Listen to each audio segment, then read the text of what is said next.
After looking at literally hundreds of boats from California, Florida and the Caribbean, we finally settled for the Mediterranean, which for health reasons was the best option.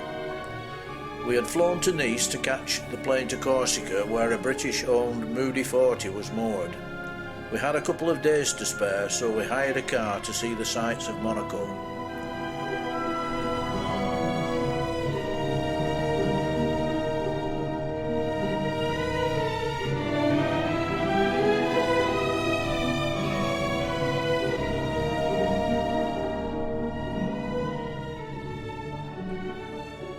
This is the entrance to the famous tunnel. The bronze Formula One car is near the entrance.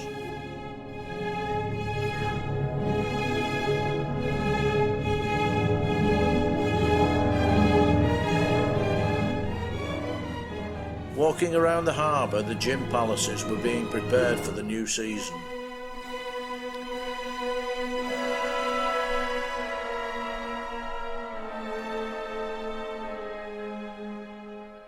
Roger Moore's house is behind where Margaret is standing.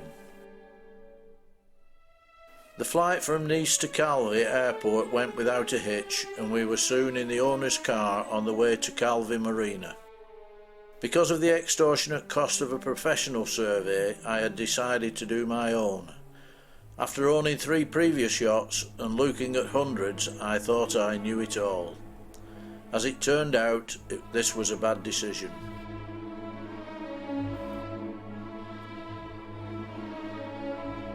Fox Hunt, as the boat was called, was in the water, moored stern to, which is the usual way to moor a boat in the Med.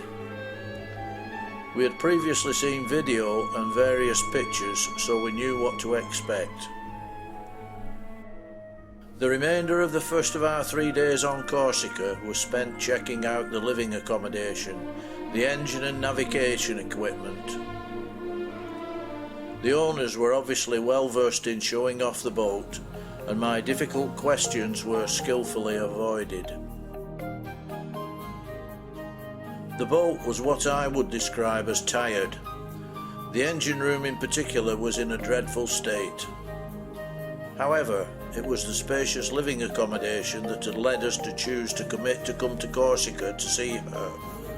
So I was mentally totting up what it would cost to bring her to the standard to tackle ocean voyages. The engine alone would cost in excess of £5,000. We had arranged to stay on board for 3 days while I was carrying out the survey, and had been allocated the spacious aft cabin. Storage is obviously at a premium on a liveaboard yacht, and I couldn't fault Fox Hunt for that. She was obviously well built, but everywhere my mental calculator was clicking away with items that needed replacing. The upholstery and carpets would be more at home in a Victorian drawing room than a seagoing yacht. The main cabin or saloon also contained the galley or kitchen and the navigation station. The vessel was supposed to have been built in 1984, and it looked as though nothing had been replaced since then. My expectations were rapidly leaking away. Dinner on board that evening was a boozy affair, with the whisky bottle much in evidence. The more the owner drank, the more aggressive he got at my questions. I was rapidly going off fox hunting.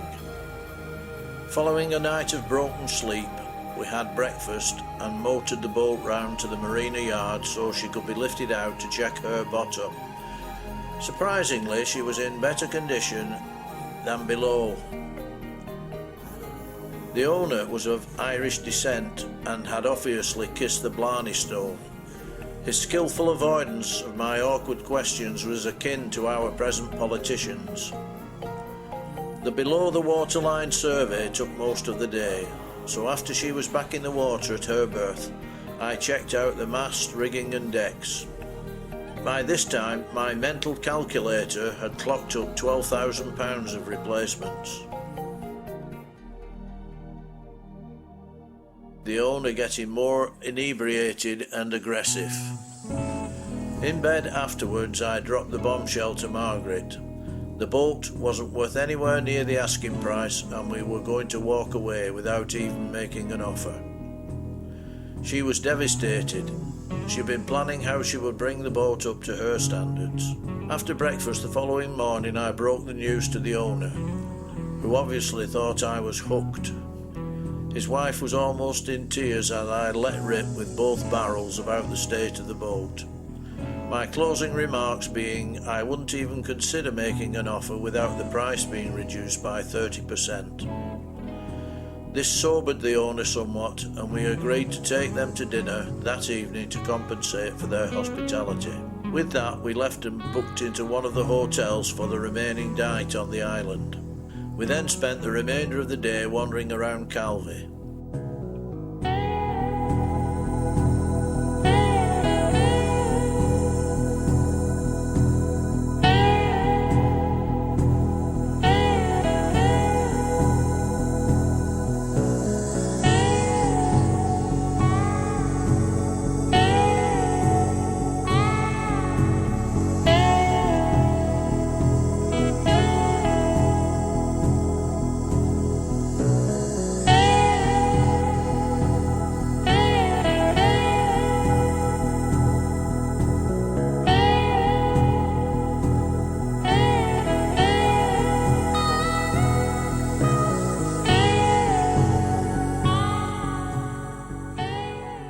Following a quiet dinner where the owner ordered bottle after bottle of wine as he wasn't footing the bill.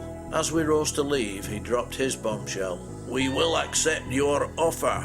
It was my turn to be gobsmacked, as I hadn't made an offer.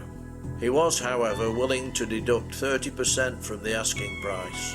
We returned to our hotel for a conference. His conditions were that they be allowed to remain on board until I retired at the end of May. I agreed on the proviso he paid his marina fees until we took over at the beginning of June. He declined giving us a lift back to the fast ferry, but came to the harbour to see us off. We were back in Nice in 2 hours and on a plane back to Liverpool, arriving home about 4 p.m, when the thought hit me, what had I done?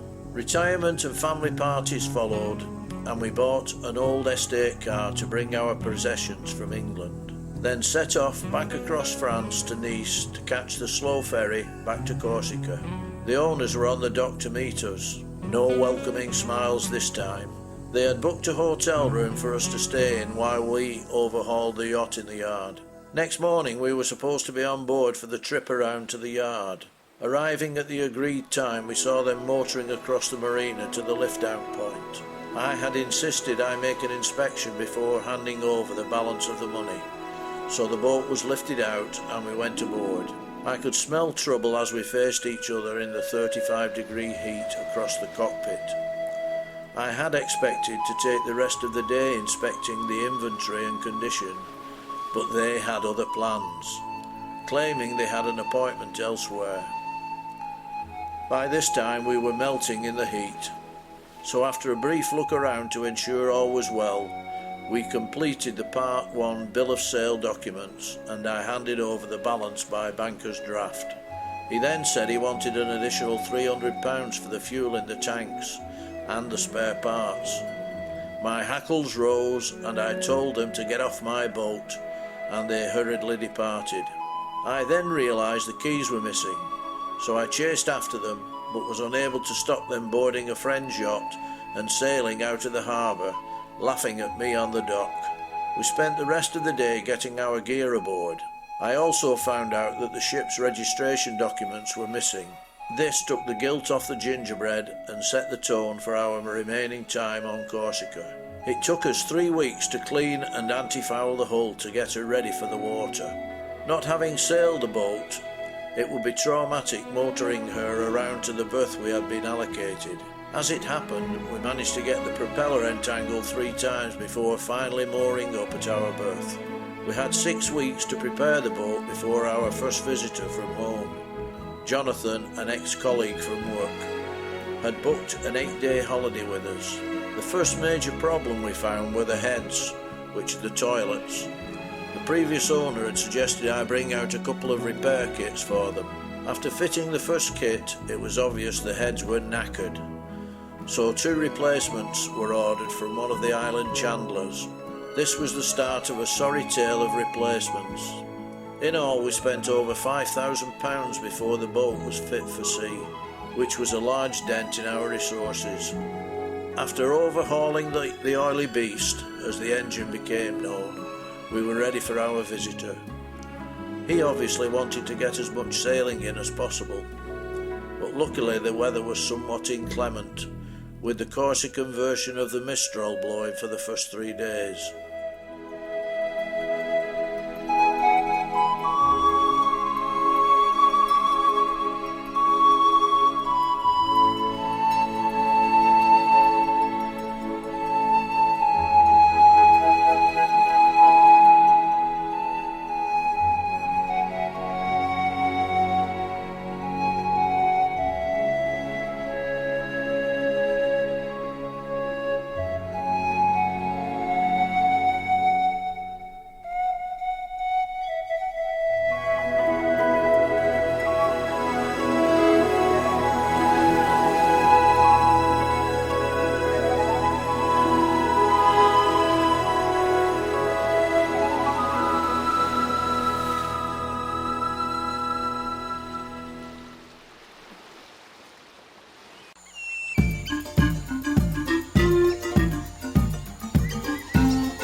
Eventually, the wind subsided and we set sail for Galleria, a bay about 30 miles from Calvi where we planned to spend the night. The cruiser in the background is the Oriana, which apparently was a regular visitor. We arrived safely, anchored, and Margaret grilled sardines for lunch. After lunch, as the weather was so good, we decided to up anchor and sail further down the coast. I started the engine to motor out of the bay when it happened. Screech! Bang! And the engine stopped. We were drifting onto some rocks, so while Jonathan and Margaret raised the sails, I inspected the oily beast. I had changed the oil and fuel filters, filled it with oil, so I knew it should be okay. I then checked the gearbox. It was empty. The only thing I hadn't checked, after owning 3 previous boats, I had never had to add oil to a gearbox. I concluded it was knackered. I rushed back on deck. The crew had managed to sail away from the rocks, but the wind wasn't favourable to sail back to Calvi, so I decided to re-anchor and take stock. After many phone calls, I managed to get Felipe, the boat mechanic, to drive to Galleria and inspect the gearbox. Eventually he arrived and confirmed my diagnosis. The gearbox was knackered. I drove back to Calvi with him and collected our car, arranged a tow for the following day at an extortionate rate of £7,500 French francs, which is around £750. I phoned my insurance company and their advice was to accept the tow. Monsieur Villain, or Villain, yes, that was his name, arrived in his boat at 10 a.m. the following day. He towed us back into Calvi Harbour, then managed to get a rope around his prop and cast us loose. Luckily we drifted to the harbour wall and moored up. Eventually we got the other chandler, Roncho, to tow us back to our berth with his speedboat. To compensate Jonathan for the curtailment of his sailing holiday, I lent him our car and he toured the island. I arranged for Felipe to remove the gearbox. Quote from Hearth, France, was 6,000 French francs for reconditioning and 10,000 for a new one. I told him to order the new one. We had now been on the island 3 months, and our funds were hemorrhaging away.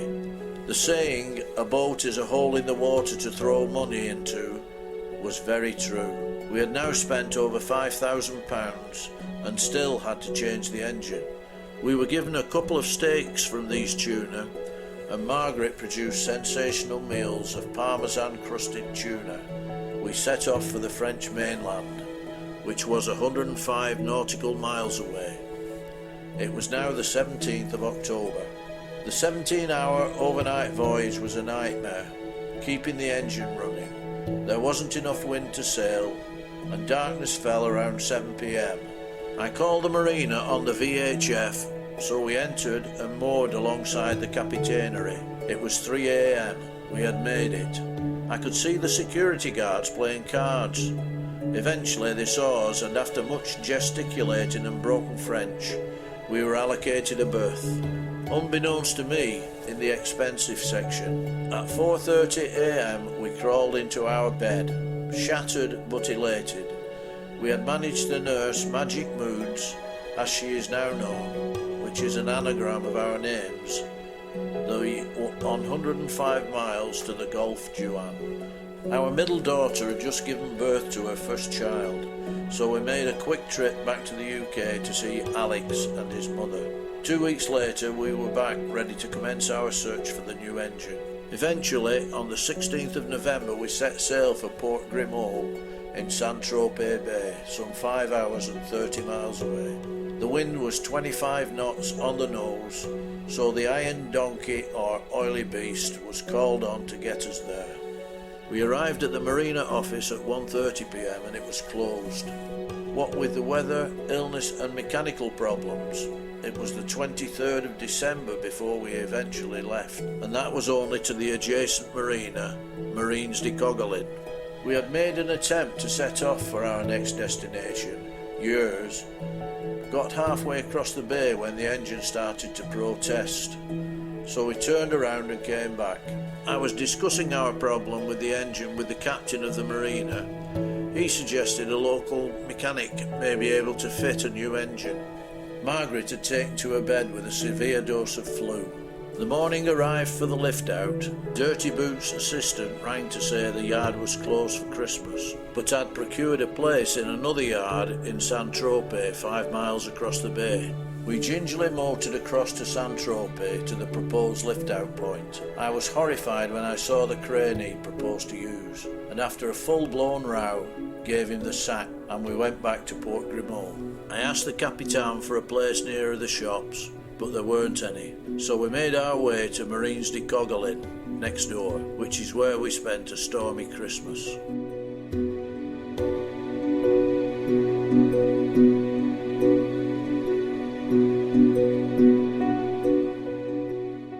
After Christmas, Hood Sales rang to say the new foresail was ready, so he arrived next day to fit it, which brightened things a little. On New Year's Eve we left for Yers, only to be forced back into the bay, so we entered Saint-Tropez Marina once more to spend New Year waiting for more clement weather. The cost, a pleasantly surprising £7 per night, including electricity. That would rise to £50 a night in the summer. On the 3rd of January, we set off for Yers, which incidentally is spelt Hyres. Hearts in mouths, would we get out of Saint-Tropez Bay this time? the wind rising to 30 knots. I could see a vacant space at the fueling dock, so I swung the wheel to port and we shot in like a rat up a drain pipe. Throwing the engine into reverse, we managed to stop before running into the other boat ahead of us.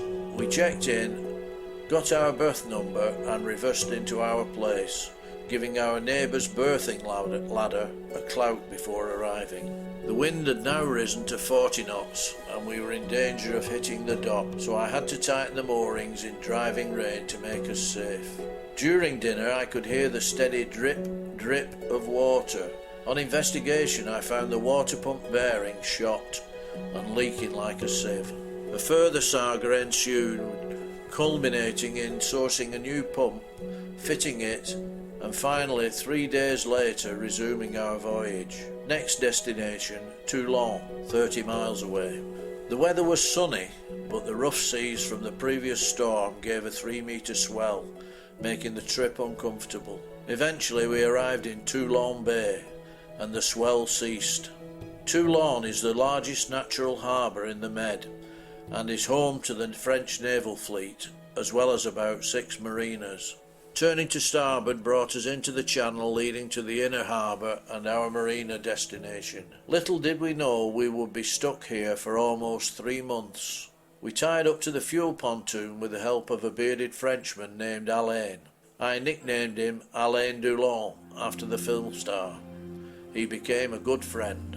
After inviting him aboard for drinks, he told us of a mechanic who could fit our engine. He rang us next day saying, "Monsieur Shepherd, your engine is not in Paris. It was delivered to Saint-Tropez." Panic, panic. On the 8th of February, Christian rang to say the engine had arrived. Thank God. We moved the boat around the corner for the crane to lift out the old engine. In doing so, I found there was a problem with the new gearbox. It was failing to engage. Would it never end? Next day, the steering was removed and the hatch lifted to reveal the oily beast to its first light of day since 1984. During the disconnection, Christian managed to wreck the coupling between the propeller shaft and gearbox. His assistant claimed it would repair easily. I was sceptical and contacted the manufacturer, Aquadrive, who informed me the coupling should be changed every 10 years as a matter of course.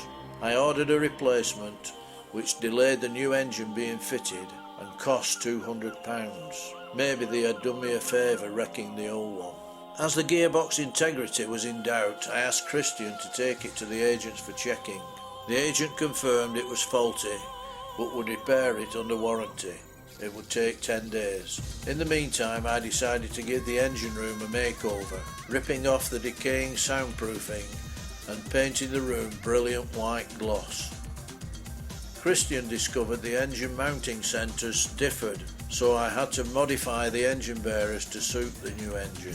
Thornycroft's had assured me they would match the old engine. You can't trust anyone. After 10 days, the gearbox was ready and the new coupling arrived. I gave Christian strict instructions about aligning it and gave him a copy of the maker's instructions. By this time, our relationship was at the lowest ebb. The crane arrived and lifted the new engine into position. I kept checking progress, but I could see they were not following instructions. I was having my afternoon zizz when I heard the hatch cover being lowered and screwed down. I shot around to the engine room and found they had mounted the engine well out of alignment.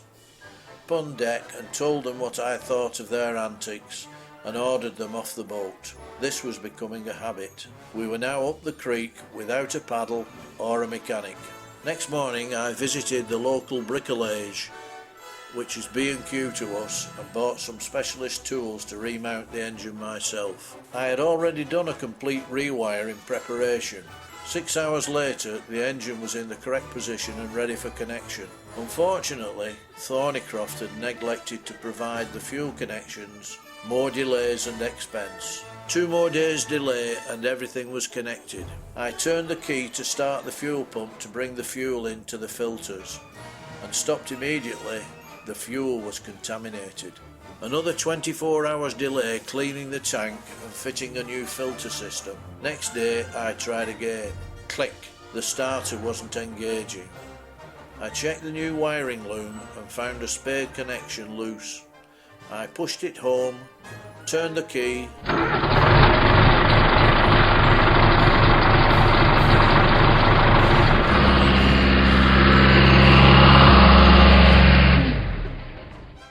and the 40 horsepower 4-cylinder Mitsubishi Thornycroft roared into life. This called for a champagne celebration. What I have just related is a brief synopsis of what actually went on. The full details are in my electronic book of the same name.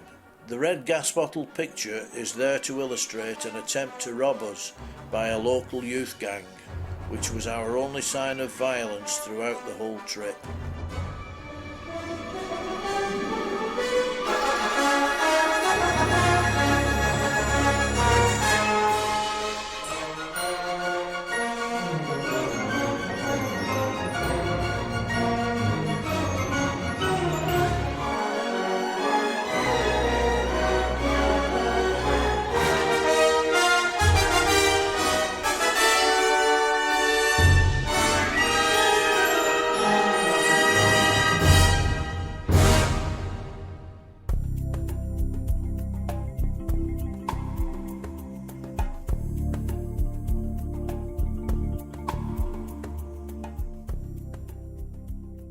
The Chinese meal was a thank you to our friends who helped us.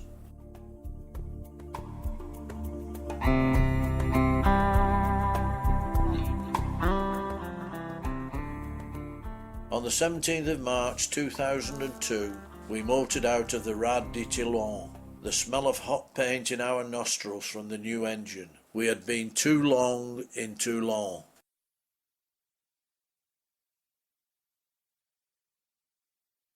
Our destination, a brief 25 miles away, La Ciotat. Alain Delon cast us off, and our new friends waved us off, but we were not sad to leave. Our jinx, however, was following us.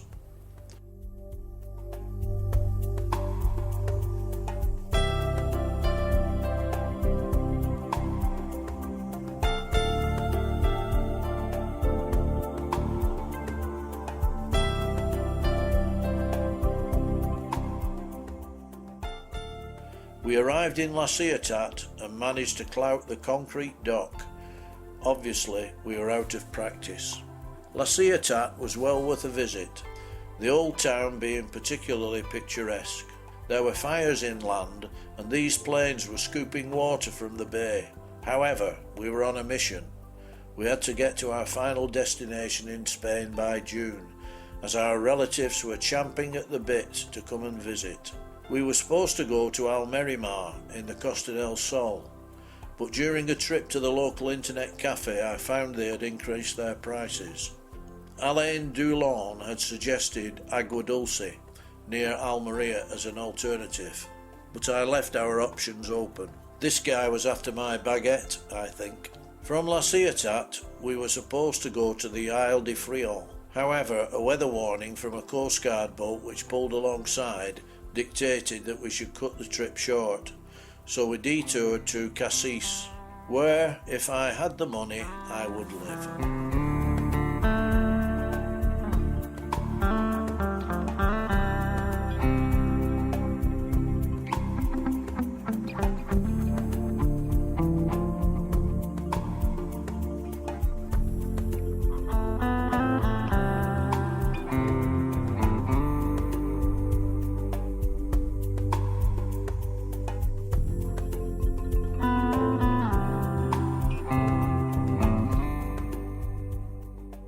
As we were going to be weatherbound again, we got our hair attended to and visited the local calanques, which are inland locks, by someone else's boat. After a very pleasant visit, the weather eased and we were off again.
This time, Saucet-le-Pan, 26 miles away.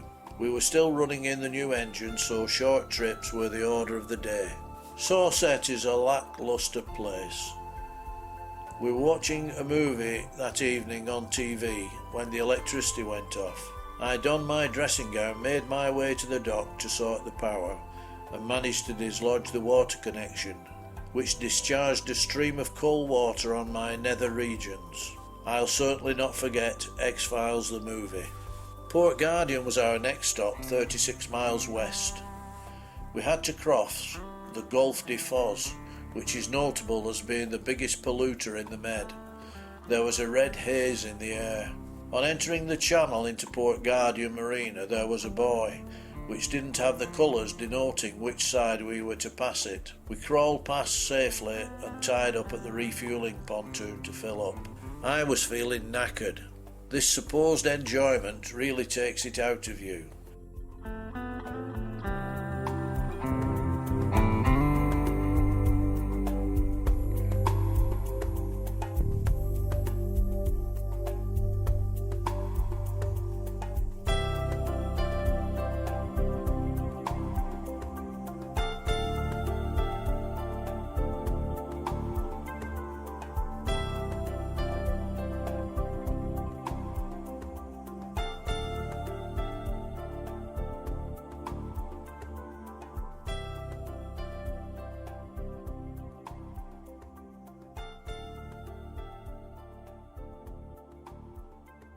In Port Guardian, the Spanish influence was much in evidence, with a bull ring, and they actually ran the bulls through the town to the bull ring while we were there, but we had left our camera on the boat, so we missed a shot. The Mistral returned with a vengeance. We were now entering the Golfe de Lion, which is classed as the most dangerous stretch of water in the Mediterranean.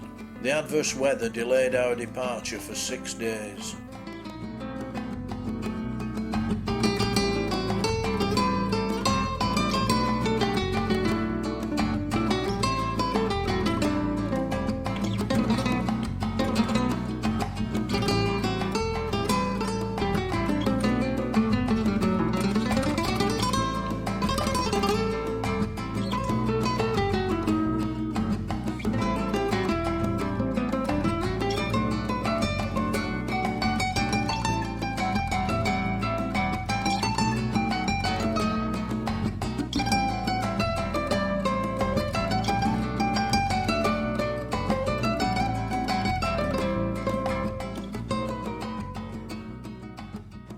The sun shone as we set off for Port Camargue, which is one of the state-owned supermarinas which surround the Golfe de Lion. The 25-mile hop was relatively simple, and we arrived in bright sunshine. At the Capitanery, we were informed we could only stay for 2 days, as the marina was full. It actually holds 4,000 boats. It was a holiday weekend and there was a boat show at the other end of the marina. Margaret was feeling fragile, so I made my way alone to the show, having to force my way through the crowds. We returned the following day and bought some toilet additive, then made ready for the next leg, a 36-mile trip to Cap d'Argue. The weather the following morning had again taken a turn for the worse, so we knuckled down for the slogging to win. We were now in the centre of the Med-Bermuda Triangle, the Golfe de Lion. Partway across, a tired finch landed on the anchor to rest. After 15 minutes it set off, probably heading for Africa. Cap d'Argue contains at least 6 marinas.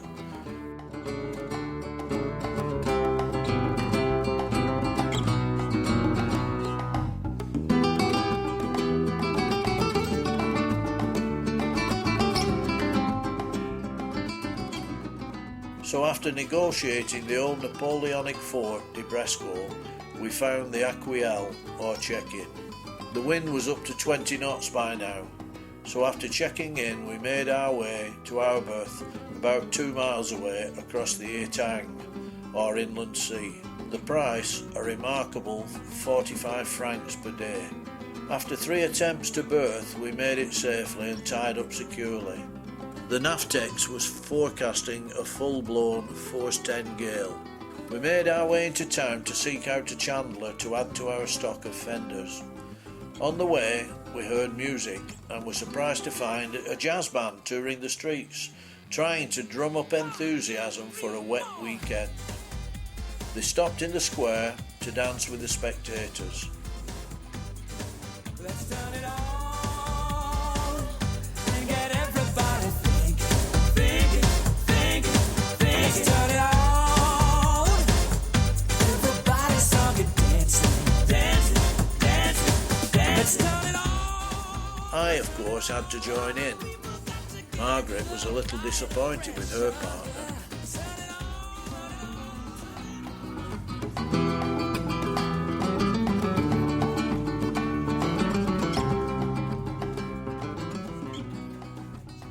Remember the chip in the hull we acquired in La Ciotat? This is what a dose of plastic padding can do.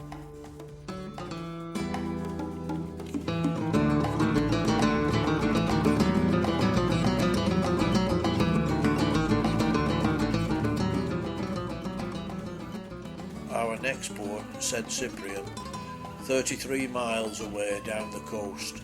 The overnight wind had left the boat covered in red dust blown across from Africa. The officials in the Capitanery looked at us pityingly as we signed out. We could hear the surf crashing on the breakwater behind the marine office, like the roar from a busy motorway. We had to surf through the entrance, round Fort de Bresco, then turn south. If you look carefully, you can just make out the liner, Lydia, which had been washed ashore in a previous gale some years ago. At this casino there's no gambling. However, after 15 miles of constant rain, we cut into St Cyprian.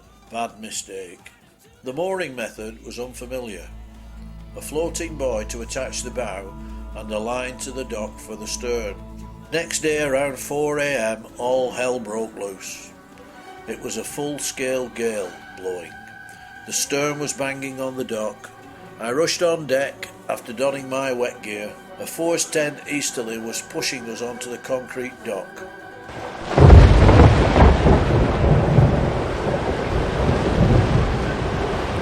Luckily, the new fenders from Cap d'Argue had been deployed and we hadn't suffered any damage as yet. I rushed forward to tighten the bow line. It was stretched bar tight and the mooring buoy was disappearing under the waves. I couldn't move it. I removed the fenders from the weather side and hung them from the stern, physically having to push them between the stern and the concrete dock. The surf was crashing over the seawall and we were in real danger of losing Magic Moods. The Capitanery opened at 10 a.m. We had been keeping the boat off the dock for 4 hours.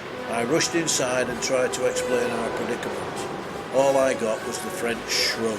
I sent Margaret off to find fenders at the chandlery a mile away. "Get the biggest you can," I called after her. We were like an accident in progress. An hour later, Margaret returned with a large ball and a teardrop fender. The wind had now risen to 45 knots, 38 on our wind indicator, which reads low. The occasional sightseer came and looked on pityingly, but none offered to help. At noon I went back into the Capitanery to ask for help. "It is too dangerous," was their reply. By this time we were physically drained. I took pictures of our predicament, expecting to have to prove what happened to our insurance company. At 3 p.m. I made one last attempt to get some assistance from the marineros. "If you don't help, I'm calling out the rescue services," I said. This had the desired effect. Within 10 minutes there were 3 of them on deck hauling in the bow line, and 2 in a powerboat bringing a line from one of the spare mooring buoys. We were saved. More prayers were offered. The following day was spent drying out and cleaning off the crud. The wind had forced up the deck drains. It was now flat calm. So we took stock. Margaret ironed some washing while I tightened one of the engine fan belts, which had come loose for the second time. We had to get away from here. Too many bad memories. Although it was raining, the following day we set off for Port Vendres, 8 miles across the bay. An incident halfway across when we passed a French naval ship lightened our mood. Its tradition to lower your ensign when passing a foreign ship. We lowered ours, and suddenly the wheelhouse door of the French ship shot open and instructions were bellowed to lower theirs. Port Vendres is a commercial port with a small marina, and the last but one before the Spanish border. After booking in, we heard a voice with a familiar accent coming from one of our neighbours. It was an Australian named Captain Rob. He did, however, introduce us to a diver who unblocked our deck drain. Margaret is holding the source of the blockage. Port Vendres is a pleasant place worthy of a revisit. It was now late April and we were due in southern Spain by June. So on the 24th we set off. Our next stop, Empuria Brava, in the Bay of Rosas. Captain Rod was just ahead in his boat, and we had arranged to call each other on the radio on the hour. We were happy to be leaving the dog poo capital of Europe, sad to miss the friends we had made. As we rounded Cabo Cruz, we crossed the Spanish border. I raised the new courtesy flag, and glory be, the sun came out. Empuria Brava is similar to Port Grimaud, a man-made Venice. There isn't much tidal rise in the Med. We were here.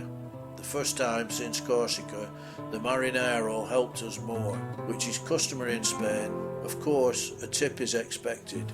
I shook the marinero's hand and thanked him. He must have thought I was mad. What luxury! A visit to the supermarket in town revealed a wealth of English food, including Weetabix, Heinz beans and cornflakes, which had been off the menu for 8 months. We also bought a new ensign. We had been maxing 36 miles a day. The weather was hot, windless and sunny, so I set the autopilot and settled back for the long drag to Blaines. On the way we passed 2 sharks flapping about on the surface. After 7 hours the tower on the hill above Blaines came into view, and half an hour later we were moored in the marina. In town, the €6 menu de day in the Chinese restaurant was a joy, and a little weird as we had the place to ourselves. Our bateau, which is French for boat, had now become a barco vela in Spanish, the friendliness of the people being a marked contrast to France. Next day was a 35-mile hop to Barcelona, where we intended to spend a week sightseeing.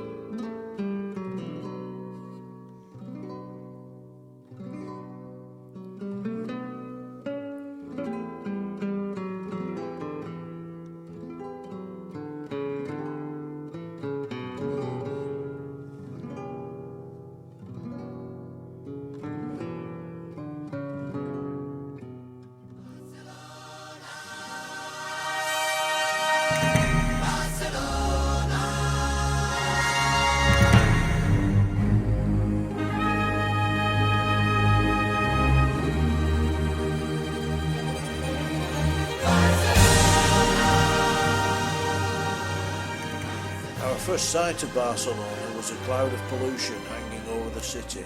Then the twin towers behind the Porto Olimpico where we were heading. We weren't expected and the girl on the check-in didn't want to let us in. After sweet talking her, she relented and we reversed into our berth alongside an Australian round-the-world boat. 4 hours after we arrived, Captain Rod chugged in and moored across the other side of the marina. I smelled another boozy evening. We liked Barcelona, the boardwalk into the infamous Barceloneta, where I bought a new mobile phone, as ours wouldn't operate in Spain, past the other marina, the Velport, where almost every boat had been robbed from, then into the Rambla, with its pavement artists, living statues, etc. Charlie Chaplin held up a sign for €1 when I pointed the camera at him, then turned his back when I shook my head. There was a UK chart agent, so we stocked up on Spanish charts. In the Rambla, there was a massive internet cafe run by EasyJet with over 200 terminals. Margaret was in shopping heaven. A visit to the zoo was called for as we had heard of the albino gorilla called Snowflake. When we reached his enclosure, there was a sign saying closed for cleaning. We learned later, however, he had died. The other exhibits were behind glass, so photographing them was difficult.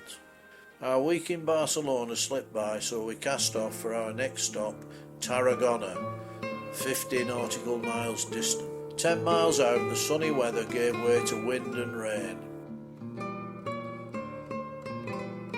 By the time we reached the Port Esparto Marina, the wind was over 15 knots, so berthing was going to be difficult again. We used the VHF radio to advise them we were coming in, and a marinaro was sent to help us to moor up. We checked in, and as the price was only €13 a night, we decided to eat out. At that time the euro was about 1.60 to the pound. Happy days. In town, our jinx struck again. I was using the internet and managed to lock Margaret's bank account, so we couldn't access it until we reached our permanent destination and received surface mail. After lunch the next day the weather cleared and we cast off for Calafat, 22 miles distant. We chose Calafat as it was the last marina before the Rio Ebra Delta, where the pilot book warns to keep at least 4 miles offshore, as there are shifting sandbanks. As an example, a coastal lighthouse built in 1928 is now a mile inland. We passed a nuclear power station just before Calafat. Sailing past the marina entrance, we reversed our course and motored in and tied up to the fuel dock. The dock had car tyre fenders, which left black streaks down our port side. The weather closed in once more, a storm forecast for the whole of the Med. We booked in for 2 days. The cost had doubled to €26 a day. We actually departed after 3 days at €78 poorer for Vinaroz at 46 miles or Fuentes at 50 miles. We circled the Rio Ebro, which added 4 hours to our journey, but we also managed to sail wing a wing. This is accomplished when the wind is dead astern. We were bowling along at 7.5 knots on the GPS. This is how sailing in the Med should be. 4 miles out from Fuentes the rain began. As we came through the entrance there was an unusual rolling motion. 12 hours later we knew why. The Capitanary has a distinctive shape like a pair of sails. The weather report was still iffy, so we booked in for 2 days. Exploring the town we found an English fish and chip shop called Cheers, Manna from Heaven. Margaret had cod and chips and mushy peas, but I settled for Spanish tagliatelle and pork medallions. An English couple with an apartment on the marina invited us for drinks. The rain blew out the electricity hourly, and 30-foot rollers were washing across the entrance. The rain in Spain sure didn't fall on the plain. It fell on us. 3 days later we were off once more. Destination Silas, which I described as Steptoe's Yard in my book. We moored outside the office and 2 marineros assisted, then advised us there was no fuel or facilities to pay for a night's stay.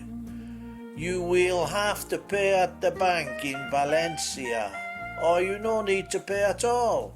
Sounded like a request for a bribe. On your bike, I thought. Next day, the 18-mile trip to Valencia was a milk run in comparison to some of the trips. Valencia, Spain's 3rd largest city, loomed out of the haze around 11 a.m. The marina we were heading for was past the main port, and as we entered the bay, we found it full of yachts. It was race day. It was siesta time as we pulled in for fuel. The miserable marinero didn't want us to use our fuel filter, as it slowed down the filling process. We took on 40 litres, then reversed to the visitors' pontoon next to a wooden Swedish sail training boat. Tied up, then the heavens opened. The sun broke through late afternoon as the 12th crew from the Swedish training boat arrived with 4 shopping trolleys full of food for their next leg. The shops were miles away from the marina. On Sunday morning we trudged through the heat to collect fresh bread and cakes.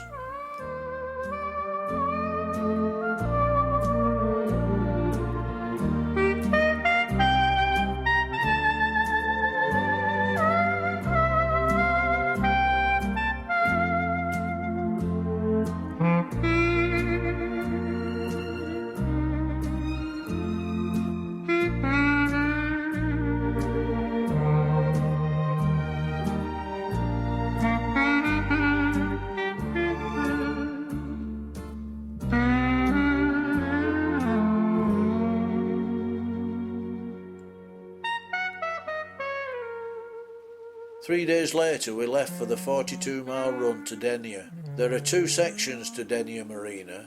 The cheaper fishing port was off to starboard, so we tried there first. It was too small for our 40-foot length and 12-foot 6 beam, so we turned to port to the new expensive marina. After tying up, I set off to find the Capitanery in 35-degree heat. After half an hour I found it. It was closed. Eventually we got a place next to a German motor cruiser. As we were reversing in, Margaret managed to bang her head on his satellite dish, spoiling the owner's afternoon TV. He was not amused. However, he made friends later. Denia is a beautiful place with its mountainous backdrop, so I inquired how much to stay for the year. £3,250 I was quoted, too rich for our blood.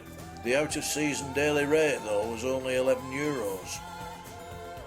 By 9 AM next morning we rounded the magnificent Cabo San Antonio. We were now in the Costa Blanca. Next stop, Altea. I called Altea on the VHF and told them of our imminent arrival and the need for fuel, and was told to tie up at the fuel dock. We complied and waited 10 minutes. The fueling dock was empty. I called the office again. Apparently we were at the fish dock fueling point. A quick trip across the harbour where we performed our synchronised docking act. Things were getting easier. An English resident in the adjacent yard took us into town in his car so we could post our mail. The following day we made the 30-mile trip to Alicante. You could almost smell the fish and chips.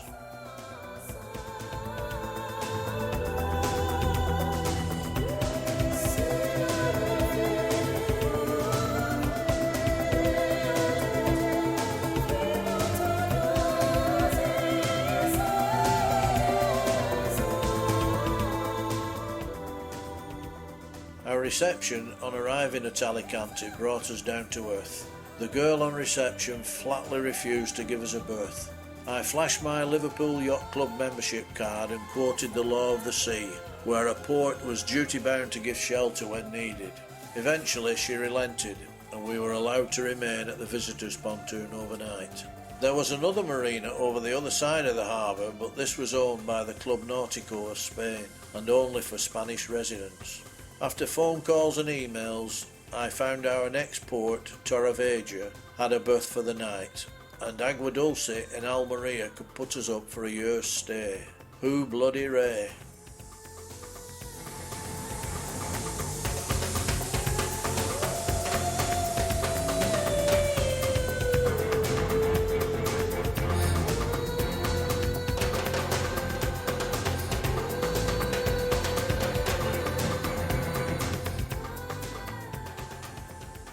Following a Chinese meal and a disturbed night's sleep from the noisy nearby disco, we left for Torrevieja. A comparatively easy 30-mile run brought us to the outer harbour. I called on the VHF saying I wanted to refuel before berthing. The officious twerp said no. Berth, book in, then refuel. The Marinaro was on the visitors' pontoon, indicating where we were to go. In a strengthening wind we reversed in. As we squeezed in, he changed his mind. The mooring chain was faulty on that berth. This was repeated twice over, so I was pretty peed off when we finally tied up. However, the usual westerly was blowing a hoolie, so we made a short hop to Campamar. This meant we had to make a hard 40-mile slog into a 25-knot headwind to Cartagena. 4 hours later, somewhat battered and bruised, we arrived, which is also a Spanish naval base.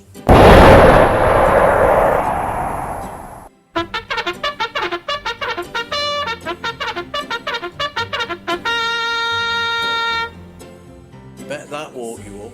Every morning and evening at 6, that happened at the naval base. No lying here. A 2-mile walk to the town's Carrefour hypermarket and getting lost in the red light area on the way back are the memories from here. We were now on the homeward leg. One more stop and we would be at our home port, Agua Dulce.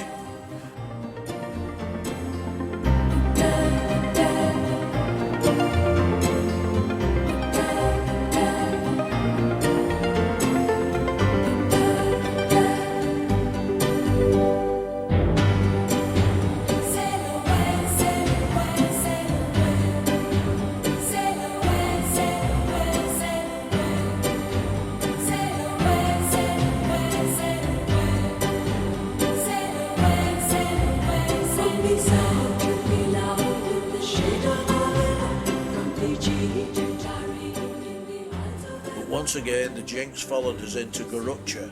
At 1600 hours we sighted the Garrucha breakwater. There was a German yacht on our starboard beam racing us for the entrance. Obviously he wanted to get his towel on a deck chair before us. The German upset the Marinero with his tactics, so we refueled, sympathised with him, then made our way back to a berth, which was as tight as the proverbial duck's bottom. We had to remove our fenders to get in. Next morning we left early. It was 57 miles to Agua Dulce, our longest trip since Corsica. Pilot book warns of a wind phenomenon in the Cabo de Gata area. Sure enough, as we neared the Cabo, the wind rose to 30 knots on the nose, which dropped our speed down to 4 knots and increased our ETA by 6 hours. After slogging into it for an hour, we reversed course and returned to Garrucha, passing another stalwart trying to do the same thing. There was a place vacant opposite our previous berth, so we tied up. Half an hour later, the marina captain came to tell us the place we were in was for a 10-metre boat. We were 11.9 metres, and a strong westerly was forecast. We prepared by relocating the fenders.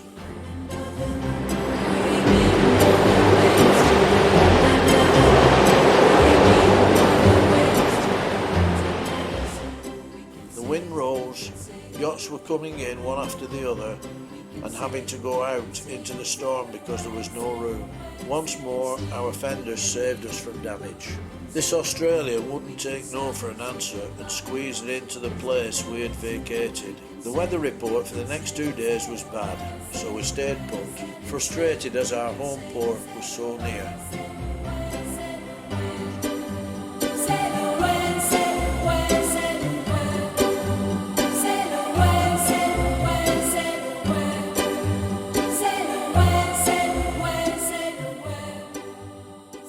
On Friday the 24th of May 2002 we left Garrucha for the second time for the 57-mile trip to Agua Dulce.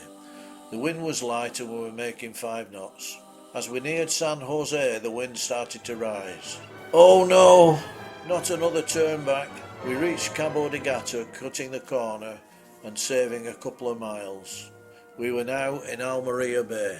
The wind was on our port beam, so with sails raised we let her have her head, and we raced along, our best sail yet. We could now see Agua Dulce in the haze. I called them on the VHF. Yes, our berth was ready, just check in at the Capitanary. We tied up to the visitors' dock, and in the Capitanary met the glamorous receptionist Teresa. She booked us in and allocated berth 717 on the seawall. The chief marinero, Jose, was waiting at our berth, which was next to an American tartan yacht. We reversed in safely and Jose got an extra large tip. We were finally here, our home for the next 12 months. In hindsight, would we do it again? Give me half the chance.